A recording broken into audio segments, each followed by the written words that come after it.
Bangladesh football league BPL এর খেলা দেখার জন্য আমরা আজকে চলে যাচ্ছি মানিকগঞ্জ স্টেডিয়াম, যেখানে আজকে খেলা হবে Bashundhara king versus Arambagh KS এর।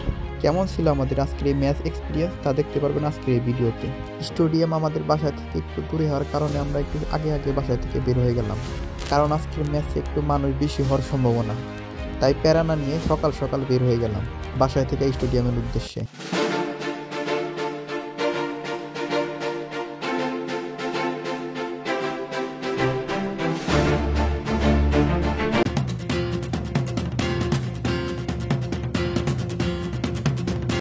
তো স্টেডিয়ামে ঢোকার পরেই আমরা প্রথমে আমাদের বসার জন্য জায়গা খুঁজতে লাগলাম, কারণ যেখান থেকে খেলা ভালো দেখা যাবে সেই জায়গাটা খোঁজার জন্য এত কিছু। তো আমরা আমাদের নির্দিষ্ট জায়গা নেওয়ার পরে আমরা দুই টিমের ওয়ার্ম আপ করা দেখতেছিলাম। তো একটু পরে খেলা শুরু হয়ে যাবে।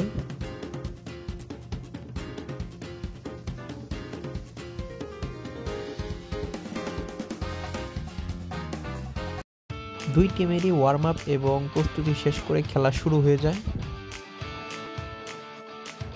ম্যাচ শুরু হওয়ার সাথে সাথে বসুন্ধরা কয়েকটা ক্রেজি চান্স ক্রিয়েট করে, কিন্তু আরামবাগ সেটা ভালোভাবে ট্যাকেল করে। একটু পরে আবার আরামবাগ পাল্টা আক্রমণ করা শুরু করে, ধাওয়া পাল্টা ধাওয়া আক্রমণ চলেই। এদিকে বসুন্ধরা কিংস আবার ভালো একটা চান্স ক্রিয়েট করে, কিন্তু গোল দিতে পারে না।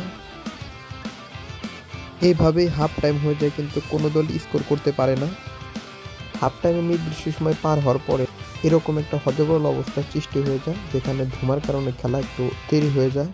ধুমা যাওয়ার পরে আবার তারপরে খেলাটা শুরু হয়। এই ধুমাটা মূলত মশা তাড়ানোর জন্য দেওয়া হয়েছে, যেটা খুবই বেশি পরিমাণে দেওয়া হয়ে গেছে। সেকেন্ড হাফের শুরু থেকেই আরামবাগ KS প্রচুর পরিমাণে অ্যাটাক দেওয়া শুরু করে, কিন্তু দুর্ভাগ্যক্রমে কোনো গোল কনসিড করতে পারে না। আরামবাগ KS প্রথমে যেখানে ডিফেন্সিভ মোডে খেলছিল, কিন্তু সেকেন্ড হাফের শুরু থেকে প্রচুর অ্যাটাকিং মোডে খেলতেছিল। তো এইদিকে আমাদের সামনে সেই নাম করা কুখ্যাত প্লেয়ার ফাহিম চলে আসছে, তার সম্পর্কে আর কি বলবো। ভাই ওরা সব সিন্ডিকেটেড লেফারও সিন্ডিকেট আলা আমার থাকতো আমি ওই মাঠে গেলাম। ঠিক আছে। তো খেলা 70 মিনিটের পর থেকে বসুন্ধরা মারাত্মক কিছু অ্যাটাক দেওয়া শুরু করে। আমাদের সেই ন্যাশনাল টিমের কুখ্যাত ফাহিম, যার কারণে একটা পেনাল্টি পেয়ে যায় বসুন্ধরা কিংস। ফাহিম বক্সে ঢুকে যায়, একটা ফাউল, রেফারির সিদ্ধান্ত, একটা পেনাল্টি। ফয়সাল আহমেদ ফাহিম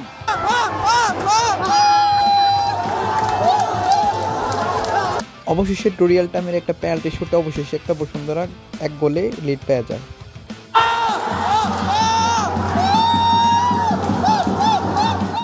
একটু পরে ডোরিয়াল টাইমের আরেকটি গোলে বসুন্ধরা 2-0 গোলে লিড পেয়ে যায়। সুন্দর একটা চমৎকার একটা গোল হয়।